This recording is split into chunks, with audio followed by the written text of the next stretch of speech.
নতুন বছরকে বরণ করে নিতে বিপুল উৎসাহের ভেতর দিয়ে থাইল্যান্ডে অনুষ্ঠিত হয়ে গেল সংক্রান্তি উৎসব।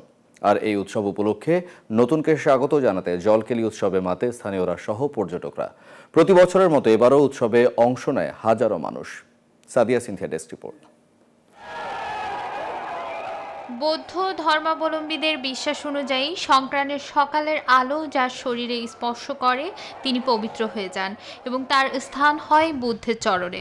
আর এই বিশ্বাস থেকেই এসেছে থাইল্যান্ডের নতুন বছরকে বরণ করে নেয়ার উৎসব।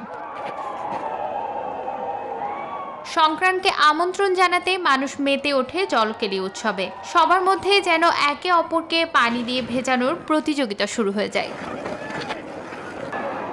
গোটা থাইল্যান্ডে যেন সাজ রব। থাইল্যান্ডের পথঘাট জুড়ে পানি ছিটানোর জন্য পথে নেমেছেন মানুষ, সেই সাথে উৎসবে যোগ দিয়েছেন পর্যটকরা। ভিন্নধর্মী উৎসবকে বরণ করে নিতে সবার মধ্যেই যেন সাজ রব। খুবই উত্তেজনাপূর্ণ। এটা অন্যরকম একটা অনুভূতি, খুব উপভোগ করছি। আমরা সবাই মিলে সংক্রান্তি উৎসব পালন করছি, অনেক মানুষ আনন্দ করছে। আমি এবার প্রথমবারের মতো এই উৎসবে এসেছি। জলকেলি উৎসবের পর বিকেলে পূজা অর্চনার মাধ্যমে সবার মঙ্গলের জন্য প্রার্থনা করা হয়।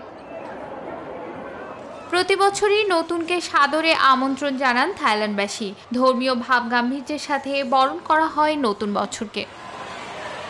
সাদিয়া সিনথিয়া, নিউজ 24।